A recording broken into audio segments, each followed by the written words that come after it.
Chissà no funerale che vette stamattina, un tabuto puittato come una cascia di loppina, e appresso era come a carnevale. La gente in processione suonava, ballava, facendo grande confusione. Che vergogna mi venne a pensare, la morte è sacra, non si può disonorare. Domandai a un uomo per sapere qua abbiamo avuto.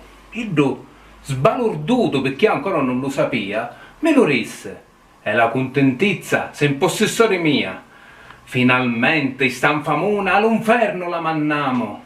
E così, mentre a fare festa, pure io, cominciavo, canto lo ad acciarimento. E così mi spiegavo. Era un sonno che morria. Ida è ancora viva. Eri certo di sto passo, campa pure occhiore mia. Ma io non m'arrenno. E lo grido forte da ogni agnone di sta terra. Omine di tutto mondo, vrore camola, sta maleritta guerra.